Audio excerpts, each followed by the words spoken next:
Hey everybody, welcome back. We are in a great location for what's left of a very warm fall. I love this location. Yeah. This is a great one. So I'm just going to pitch this right away. First of all, welcome to Beers with Ben. That's Ben. Hello. I'm not Ben, I'm Sean. And we're up here on the upstairs patio at the brew hall. And it's kind of a great weather week for it because you're going to have to sneak it in while you can. Beautiful. Beautiful, Yeah. beautiful weather tonight. So we'll have the patio open through the rest of the weekend until it becomes not comfortable to have it, have guests upstairs. We have about a half dozen socially distanced tables up here in the upstairs patio. So when you come into the brew hall and you want to sit outside upstairs, just let your beer tender know that you want to head up, and they'll make sure that your beer is served in a plastic cup because Yes. you need to do that. And then we'll send you out and around the building, and you can come up here. And speaking of outdoor seating, if you've been in downtown Shakopee at all on First Avenue, the tent was removed yesterday. Very quickly. Very quickly yesterday. Quite efficient. Yeah. So the tent crew people came in, and then right behind them was the city crew. The streets department came in and took all the barricades down and away. Yep. Thank you, Todd. I got to go help. Here's the deal about the tent that I want to put out there is a huge thank you to the city of Shakopee, first of all, for allowing us to close down First Avenue for this. And then a huge thank you to our business partners downtown, Arnie's to our west and Turtles to our east. We all went in on that tent together. Yes. It was a fantastic experience. I can't imagine not having that through June, July, August, and September. Yeah, I would say look sure. for it next year, absolutely. Yeah, definitely. City will sell you oil. Yeah, it's the top of everybody's mind for sure for next summer. But thank you to all of you for coming down and supporting us through the era of the tent, we'll call it, I guess. Yes. Fantastic thing. So you're watching Beers with Ben live on Facebook. I'm going to refresh my Facebook feed here because I want you, the watchers of Beers with Ben, as soon as I get this to work for myself, to drop in any questions or comments or anything you'd like to know as we roll through the show tonight. So pop it in the comments. I'll be having it here in front of me, and we'll just go from there. I think let's jump into Find Whatever. All right. We have had a little bit of break from Find Whatever. A little bit. So it's back. So I'm going to hand you a glass. Thank you. And I'll take one as well. This was just taken and put on the line today. Yes. Off on the break. Did a little carbonation reading earlier this morning, and away we go. You're getting pretty good at that. Yeah, thank you. I did it. Ryan had to jump in on that one. So, Fine, whatever. There's a little bit of a story with the title here. Yeah. Let's wrap around to that eventually. Okay. But let's talk about the style and what that means to a beer consumer. Yeah, so Find Whatever is the newer style, that New England IPA style, usually characterized by, one, a haziness, a cloudiness to the beer. It doesn't have to be cloudy. This one This one's very cloudy, yes. It doesn't have to be cloudy, but most people, most consumers especially, recognize it as a cloudier beer. It is a IPA in the sense that it is a lot of hops, but where your traditional IPA, your Bell's Two Hearted, or in our case our Highway 101, is kind of more of a West Coast clear or clearer at least. It's typically much more bitter. New England IPA, very heavy on the hops, but it's on the back end of what we consider the oil, where we're not getting a lot of bitterness, we're getting a lot of the oil content of the hops that we use, where we get the flavor and the aroma. And so instead of just getting all that bitterness on the back of the tongue there, we're getting a lot of flavors on the front of the tongue, typically tropical flavors, citrus flavors, depending on the hop that we use. So, and for frequent watchers of our little show here, we know that hops can play two roles. It can either add some flavors, or it can add the bitterness. Right. Yep. So aromatic flavors or a bitterness factor. What he's saying is that this one leans towards the aroma side hop. The flavor end of it as Yep. opposed to the bitterness. Yep. Yep. Awesome. And so, if you've missed fine whatever, look for it. It's probably likely to clear up a little bit. We don't filter any beer here. No. And so this is just today out of the bright. So Yeah, I would say that it's never going to be a clear beer by any means, but as it is allowed to sit in our cooler where it's cold, and yeast is typically not a big fan of the cold, and so they clump together and fall out of suspension. This is going to clear up just a little bit. From going from almost this milky orange juice look to maybe a little less milky, a little less orange juice.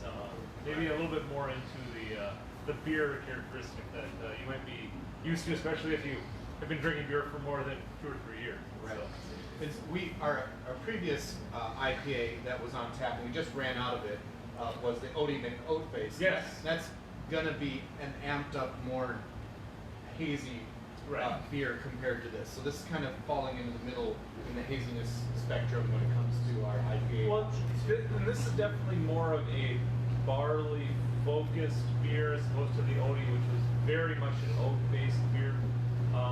And so barley, depending on the factors, the yeast that we use and the hops that we use, barley typically wants to be clear. I mean, think of your traditional pilsners or your American lagers or whatever that can be extremely clear beers. Barley doesn't necessarily want to hold a lot of that haze, whereas beers that use what we would consider adjuncts in the industry, things like wheat and oat and rye to a degree, add a little bit more of that haze behind. There's a little bit more protein content in those grains, and so they leave that protein behind in that haziness. Awesome.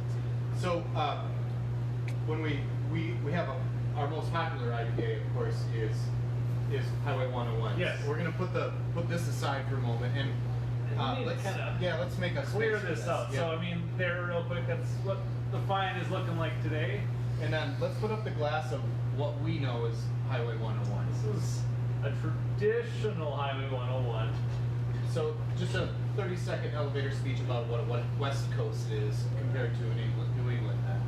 Yeah, so the West Coast IPA style is much more of a American traditional IPA style.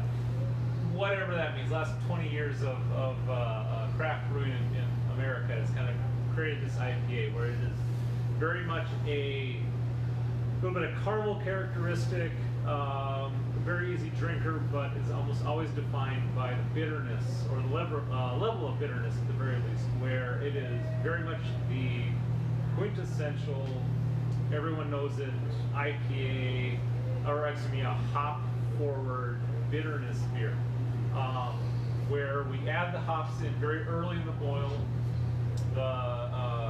One of the hops have two main components. They have resins and they have oils. And the resins in the hop are heat soluble, or at least the alpha acid resins that we look for are heat soluble. So the longer that they sit in the boil, the more bitterness comes out of those resins. And so this style of beer is quintessentially known for how bitter it can be because we add those hops in early. And so we balance all that bitterness with a little bit more alcohol, a little bit more body, just so that it's not sucking on a pine cone kind of a thing. However, there's certainly a lot of the newer consumers out there find this a little bit too assertive, a little too abrasive, and so that's why a lot of people kind of go towards that IPA where it's flavor oils more than those hop resins, those bitterness resins. Awesome. So this is our old standby, I Yes. guess you could call it, Yes. Highway 101. So I'm going to have you bring that glass over and put this off to the side. And for those of So you who much are demonstration. yeah, I Yes. know. Yeah. It's like a science show, Bill Nye over here. This is also 101. This is also 101. This is the 101 we have on tap right now. For now. For now. Yes. And we go through a fair amount of 101. We go through a lot of 101. We go through quite a bit. So I'm just going to ask you to tell our audience what happened here. I made an oopsie. So it is 101, Yeah. but. Yes. So we use a lot of different yeasts here at the brew hall, and I try to use them multiple times. I harvest them from the cones of fermenters. We'll sit on them until it's ready to use again. I had meant for this yeast to be going towards this beer. The yeast that's in this current 101 is actually a hazy yeast. I grabbed the wrong yeast strain when it was time to pitch yeast, and so instead of putting the traditional yeast, what we actually use is a style of yeast called Kvike. It's a Norwegian style of yeast, so it's not even your traditional, California, West Coast yeast strain. It's actually a Norwegian strain that I really like to use. But where the Norwegian strain produces this guy, grabbing the wrong yeast strain, it's still an IPA strain, it's just not a clear It does IPA make a strain. difference, I guess, is the story here. Well, first of all, it looks different, but it actually does taste a little bit different. And this is, it's an oopsie, but it's actually kind of fun because you get to see it's the exact same beer in terms of hopping, in terms of grain, but the one thing that's a little bit different is the yeast strain. Right. And this is one, it's a visual thing. It actually tastes a little bit different too. I'm tempted to call it the Highway 101 bypass or something. Or something, I don't know. yeah. I'm just thinking of beer names here, but so if you come down to the brew hall right now, and actually some of it's going out in cans as well. Yes. You might trip across some different looking and slightly different tasting A little 101. bit hazier. Yeah. So I know it's followed up by another batch of regular 101. Yes. On its heels. So, Yes. definitely, maybe get down here, try this out while you can. It's a great opportunity to Give try us some feedback. Yeah. Maybe you end up liking this one a little bit more. And that's not to say that I would stop making this one, but maybe we kind of do a new style of beer. Right. I don't know. Yeah. So drop your comments in our Facebook Live that you're watching right now, or just let us know when you come down to the brew hall. But try out that 101.2. I don't know. I'm just tossing names out there. But give it a try, and you might come up liking it. Just let us know. Speaking of comments, Triton says cheers. God. Todd. Oh, I'm wearing this shirt, Todd. I'm wearing the t-shirt, sweatshirt. Yes. Thanks for the reminder. Which brings up another thing. Drop some comments and questions in the feed here, and we'll do our best to answer them. Let's see here. Things to talk about. I have a list. Can we talk about upcoming beers, Yes. either in the fermenters as we speak or in the plants? Absolutely. So, Holy Mole. Holy moly. What is it? Well, how much of the story do you want? Way back when we first opened, one of my mentors, actually one of Brian's mentors too, behind the camera there, is a gentleman by the name of Jason Davis, and used to be the head brewer over at Enki. And he and I have been talking and wanted to get together to make kind of a different beer here on our equipment. Shoot the shit, so to speak. Yeah. And so what we decided on doing is making a traditional Bock, so a Bock style beer, which you typically see more a little bit colder weather. So December, January. Definitely on the multi. Definitely on the sweet multi side. But wanting to be a little bit different, I had been, when we first opened here in 2017, I had really wanted to do like a horchata beer. And we still haven't done that yet, but kind of playing on that spiced beer kind of idea, I really wanted to try something like a mole, like a Mexican chocolate kind of sauce. And so since chocolate works really well in beer, and I've always liked spicy beers myself. And so we got together and we kind of played around with this idea of putting peppers and cinnamon and chocolate into a beer. And so for the last, this is now the fourth time we've made it.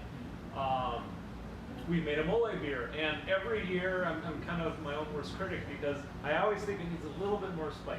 So, we are on the kind of final stages of making that holy moly. same grain recipe, same hopping recipe, but a little bit more pepper this year. So you'll have to let me know in a couple weeks here if it's a little bit more spicy. I can attest to the process because Yes. yesterday we're gloved up, masked up Yes. with a blender, and yeah, it's strong stuff. I got a little whiff of it You want to see my mask here for a second? Yeah. This is what I gotta wear while peppering the while beer. peppering here. Yeah. So And- what do you think of that? Ironically, Pat, I know you're watching because you just dropped a comment That in charcoal here. filter, by the way. I instantly thought of you because I know that's your favorite. So thanks for Pat Raines.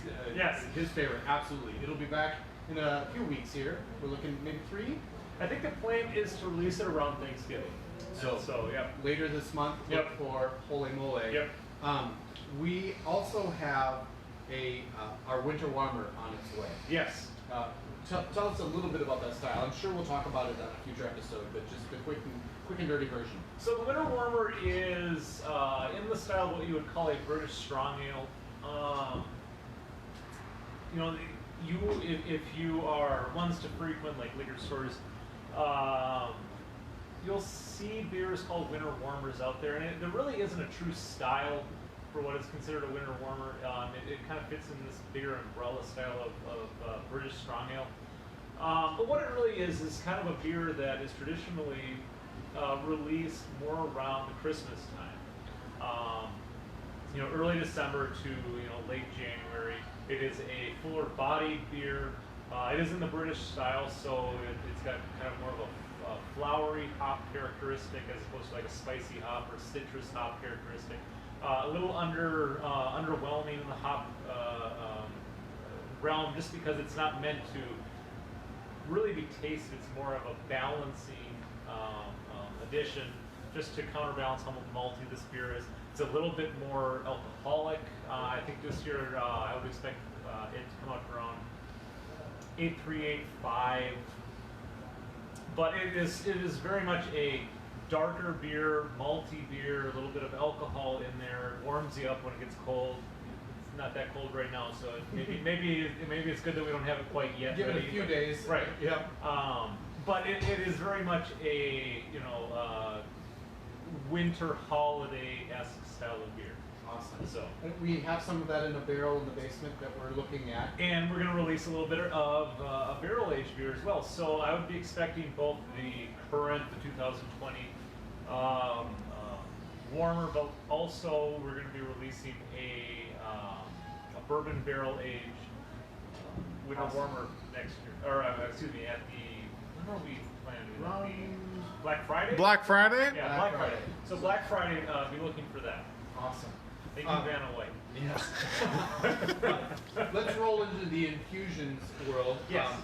Mike put in here that the peanut butter cup was amazing. I thank you. do not disagree with that Yeah, at all. thank you. Yeah, fantastic. You know, we've got some more Magic Feather in the bright. Yep. May make a return. Making a little bit more next year, Yep. as well, or next week as well. So. Okay, perfect. Yep. So there it is, Mike. It's coming back.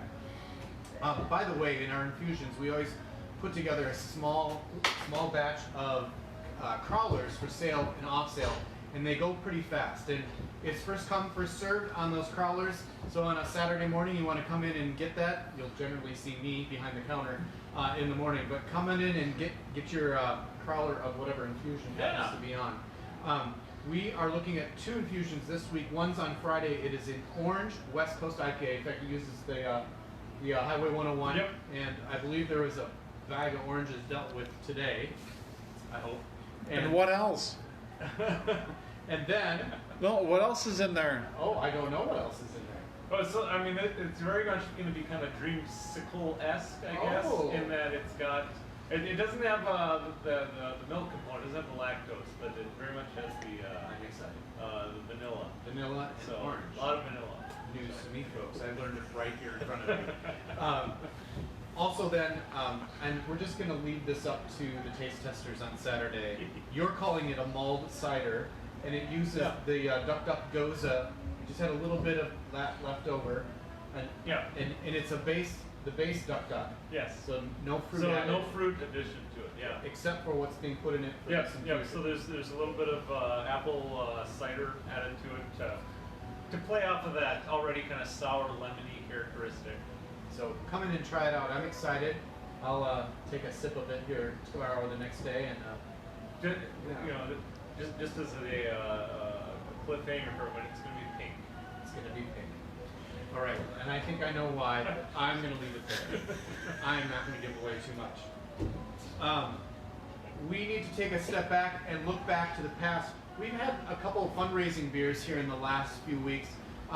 Earliest is Spetty in honor of our friend Jen Eckers, and one of the deals that was part of that, the fundraising part of that, was a portion of the proceeds from the beer served from behind the bar, off sale, and t-shirts went towards the Frauenschuh Cancer Center. Yep. And we are super proud to say that your business buying that beer has helped us raise $2,000 that will be donated to the Frauenschuh Cancer Center. So thank you to everyone who helped support that cause. That's a really big deal, and we're super proud of that, and thankful for all of you who helped contribute to that. The Saints Foundation beer, there is just a couple crawlers left in the cooler, I think, and a little bit on the tap line. So when that wraps up, we'll give you an update as well. We also want to take a look back at our anniversary beer, our Imperial Märzen. Yeah. We don't have any of that left, No. which is awesome news, frankly. We like that. That means you liked it and you bought it. So thank you very much for that. And then Hertzfest, our regular Märzen, if you will, Yep. Oktoberfest beer went fast this year. It went really fast this year. So Yep. thank you for coming in and enjoying that seasonal beer. We kind of had overlapping Märzens for a little while there. Yeah, it was kind of fun. Yep. And Yeah. so we bridged the Oktoberfest season first with our anniversary beer and then with the regular Märzen. So good stuff coming out of that. Our beers are available in all kinds of liquor stores all over the metro and outside the metro these days. So if you go shopping for Shakopee Brew Hall beer, if you're from out of town and you want to catch our beer and you're watching us online and wondering, I want to try that out, go to our website, shakopeebrewhall.com, and find your way to the link that lists where we are. If you have a favorite liquor store that you love to do business with, but they don't carry our beer, please let them and or us know, and we'll do our best to connect and make that happen. That's part of helping establish ourselves in the metro liquor store market. We're also in Rochester, so in a couple places, so take a look online for there. Yeah, some good stuff happening. We're canning a lot of beer and making strides towards getting more and more of that going. We received some equipment recently. I'm trying to learn the darn thing. And It's get pretty. ready. It's pretty. If nothing else, it's a pretty piece of Equipment. It makes me a little frustrated sometimes. But there we have it. I just want to wrap up with a few thanks and shout outs. First of all, to to all of you for helping us out through this COVID time with the whole tent situation and coming in and doing business with us. So that's a huge deal. Also, shout out and thanks to all our partners downtown. You know, one of the things about having a tap room is that we don't have our own kitchen or our own food, even though we have some snacks in-house.